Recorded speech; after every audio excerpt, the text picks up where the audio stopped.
Yesu ashimwe. Ubuhamya rero iyi video noneho nirangira ndabampagaritse ubuhamya nje kureba ubundi buryo mbuteguramo umutima wanjye kugira ngo butazava wowe burebure cyane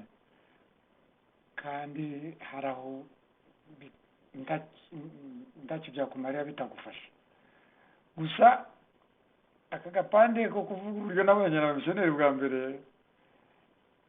nako gutangaza uburyo umwuka wa Yesu, uburyo umwuka w'Imana akora, azana umuntu ubwenge n'impano bikagira umumaro mu gihe cyo kujya kuganira n'umuntu mu buhamya, bikaba byamufasha no gukosora ibintu bimwe by'ubukirisitu bwe kandi atari umuntu umwe ari benshi.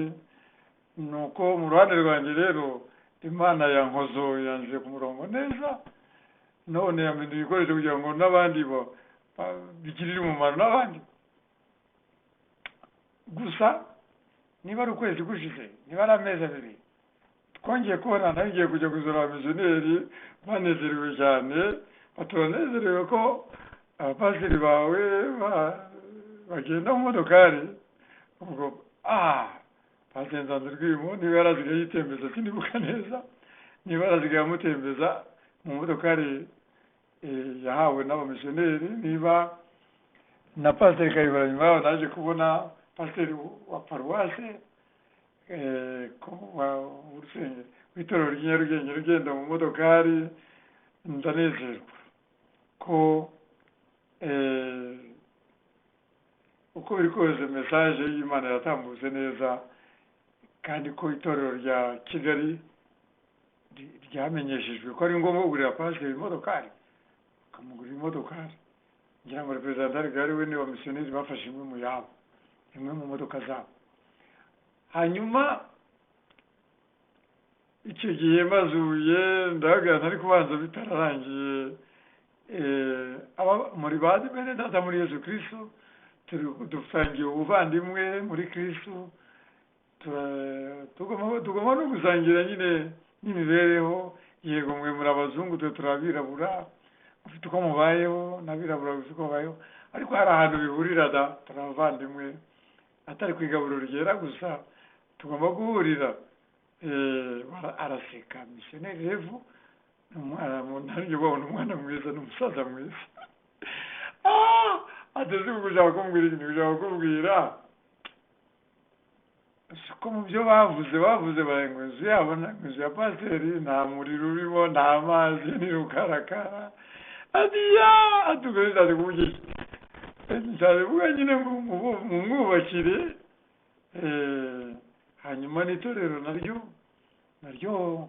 rya Kigali rigomba kubwirwa, rikongererwa uburyo bw'ubushobozi bw'amaturo n'ibya 10 kugira ngo pasiteri nawe paruwasi ave muri rukarakara cyangwa se abone umuriro n'amazi. Araseka cyane ati ubwo urabona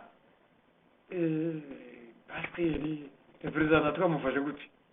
ari we tugomba kuvuga cyane cyane ko nyine ari reperezanta nasiyonale. Kandi ni wari uzi ko hari abategetsi ngo babuze uko bamusura kubera yuko bo muri leta bakuru kandi yabaganiza n'ijambo ry'Imana, ariko uzi ko bamusanga mu rugo kubera ko nta muriro n'amazi, umusarani bahanze. Kandi ibyo bintu bimaze kwibagirana muri leta mu mujyi wa Kigali ku bantu biyubashye. Ndi rero ikintu mwakora ni kimwe, ntimwabwira muri Suwedi rwose icyifuzo, hanyuma mukamubakira inzu hariya ku Kacyiru, iruhande nako ku Kimihurura, iruhande rw'itorero nyine akaba afite inzu ya reperezanta legale, atari biro gusa ya reperezanta legale, akagira n'inzu ya reperezanta legale abamo n'umugore n'abana, y'icyubahiro azajya yakiramo n'abanyacyubahiro baje kunywa icyayi no kumubaza ku bya Yesu. Namwe n'abazungu atari mwebwe abamisiyoneri mukaba musanga ndabizi mumusanga muri ya nzu rukarakara kumusuhuza,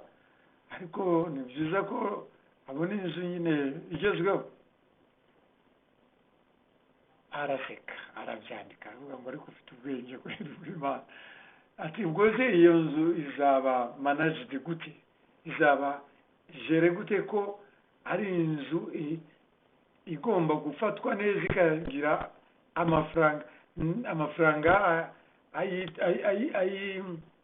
ayifata neza, n'umuntu urimo nawe akongererwa imibereho ikamufata neza. Ndamubwira numva rero ntimwakubaka imwe gusa, mwakubaka ebyiri. Iyo ya kabiri igakodeshwa abamisiyoneri n'abazungu baturutse hanze n'abanyacyubahiro, noneho ikajya yinjiza amafaranga yo gufata ya nzu neza n'uyituyemo no kwakira abantu bakuru bashobora kuza gushaka ijambo ry'agakiza, akagaragara ko nyine yiyubashye. Ariko iyo nzu ya kabiri yabigeraho, kuko numva muhangayitse mutese iriya nzu ntizapfapfana kubera itorero ritaragira ubutunzi. Nono iyo nzu ya kabiri yakodeshwa yajya ikora iyo mirimo myiza. Arabinota muri karine. Ndamubwira nti reka dusenge ngende. Ati nono reka renge gusenga munono. Munono kamwana wacu reka nsenge Imana iguhe umugisha. Nuko arasengera ndataha. Numva ndishimye. Igihe cyarageze mbona ibyo nabyo yarabishoboje, yabwiye ab'iwabo abiganiraho n'iby'ubuvandimwe muri Kristo Yesu, ko nubwo umuntu ari umwirabura n'undi ari umuzungu, ariko barashobora kugira imibereho ijya kwegerana, bakagira amazu ameze kimwe, cyane ni standard of life, the standard de vie, imibereho ijya kumera kimwe. Ubwo ibyo byaranejeje cyane, ariko nyine reka mbibyo mbirekeye aho. Mabwire ni cyagiye nihanaga mu itorero i Kigali, ba pasiteri bazengera ngo batelefoniye igihumbi. Muri foni barababwira bati umuntu waje hano ngo wihaniye ngo tumuzengere witwa Munono Kandereya nuwanyu koko igihumbi. Ati n'umwana baje ariko amusubiza bati yihaniye koko, yihaniye kandi ati none natwe reka tubabwire ibyo tumaze ukwezi dusengera tunaniriza ubusa, tunarara n'amajoro mu cyumba cy'amasengesho. Tumaze iminsi dusenga tuvuga ngo Mana tubabarire, uduhereze umuntu muri leta wihana kandi uzi ibya leta uko biteye, noneho abe umunyetorero wa ADEPR, noneho igihe representant legal cyangwa haje ibibazo byo muri leta birebana n'itorero, nawe tujye tumwifashisha nk'umujyanama, tunajyane nabo mbese muri leta, kuko azi na leta uko iteye n'abantu bo muri leta. Nibyo mwasengeraga, ati nibyo twasengeraga kandi twanirije n'ubusa, ariko umwuka w'Imana, ijwi ry'Imana yatubwiye mu buhanuzi, Yesu atubwira ngo ndabashubije, ngo kandi uwo muntu wihaniye, ndasubije uwo muntu wihaniye ubu ngubu kubw'amasengesho mumaze igihe, kuko mumaze imyaka musenga ayo masengesho. Ubu noneho ndabashubije kubw'uku kwezi mumaze muri kurira, murashaka umuntu w'umu-intellectuel ariko ukora muri leta. Noneho rero ndamubahaye, arakijijwe, gusenga kwanyu kurumvishijwe, mwararize cyane. Ni umwana wanyu uba muri leta, niwe mpamagaye, mugiriye imbabazi ku bwanyu, mukuye ikuzimu, mukuye mu byaha, muzabibona mu gihe kidatinze. Ni umwana wanyu, ntabwo ari umuntu uvuye mu ntuza mu bupagani uyu munsi, uvuye mu rindi dini uwo mwanya uje gushaka agakiza. Oya, ni umwana wanyu wari uzanzwe n'akazi ariko yari yazimiye. None rero niwe ugiye, niwe uhindutse igisubizo cy'amasengesho yanyu. ntabwo mu by'ukuri bashoboye kumenya uwo mwana kuko nari naribagiranye imyaka 7 naribagiranye nibagiranye ndi mu mashuri yisumbuye muri pedagogique ndi muri troncomeho najyaje Gihundwe naragakirisitu nta kibazo nakanakima ariko muri senior high school école secondaire nyine yisumbuye muri ya myaka 4 narazimiye no muri SM imyaka 3 ndazimira 7 yose ntabwo bamunaga bari batangiye kunyibagirwa Imana ibabwira ntibamenye ko ari ariko muri fone bababwiye barahamagarana bati muze tujye mu cyumba cy'amasengesho gushimira Imana wa muntu burya ni wa mwana wacu usiko ari kamunonoka wabaye suriyete ntabwo ndi twari tukimwibuka niwe wihaniye niko batubwiye reka tuzategereza ariko turebe ko ari byo turebe imiterere ye ubuhamya bwe mu bikorwa no mu ngeso uko bizakurikirana tuzamenya ko ari nuko nyuma y'umwaka ngira ngo nagiye kubazura Igihundwe barambona barampobera cyane cyane umukecuru nyogokuru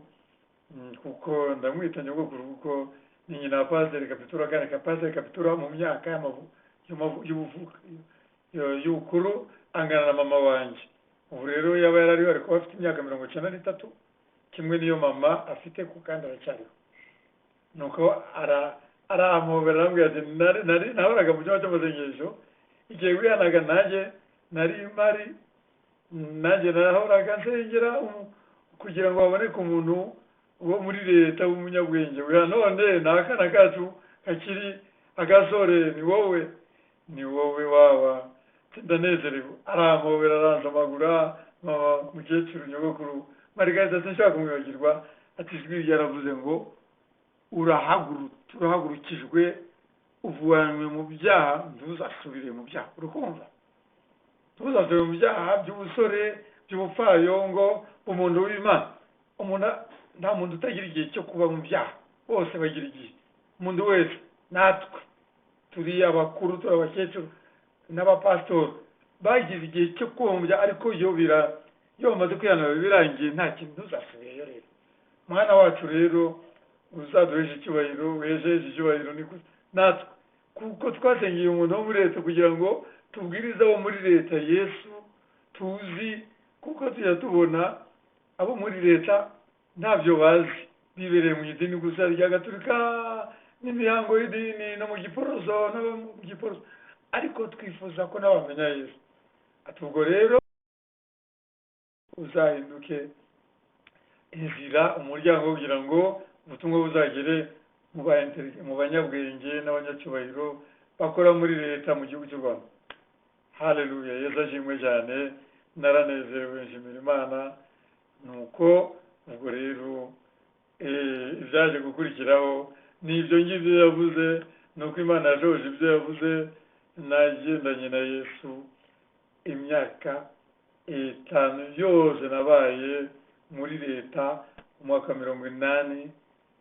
na rimwe na kabiri na gatatu yesitatu na kane na gatanu kuko niyo namazemo ndi gukora umurimo w'Imana kugeza ubwo bafashe icyemezo bakora inama bati ubusirikare buramunaniye munonoka rwose ikimukwiriye no kubaho pasitoro akajya gukora ivugabutumwa kuko disipurine ya gisirikari amategeko ya gisirikari kunyuranya nayo rwose ibihe byinshi cyane abayibereye mu gihugu cy'amasengesho yagiye kubwiriza gushaka abantu ngo abahindura barokore by'ubusirikare ni nkaho bitari kugendana neza n'iriya mibereho ye muri 85 ubwo nzababwira n'indi koza nari nakoze muri Kayisari ariko koza nari nabakoreye nge niryo nari mbizi ko icyo ari cyaha ariko koza nabakoreye ariko bo ntibabibonaga cyane barebaga ko bambutse mu by'ukuri nibereye mu bundi buzima ariko nari nabakoreye icyaha mu gisirikare muri Kayisari nari nabacumuyeho ariko kandi nari nabyeretse Imana ndavuga yabinyeretse yabimijura ati iri ni icyaha nyamara wakoreye Kayisari kandi no mu buryo bw'Imana nabwo harimo icyaha nuko rero navuyemo muri 85 muri Yesu Kristo reka mvuge ngo nishema nijeja ngiye bugufiya mbese nezerewe nubwo byari bigayitse uburyo mvuyemo kuko bari banditse ngo ni incompatible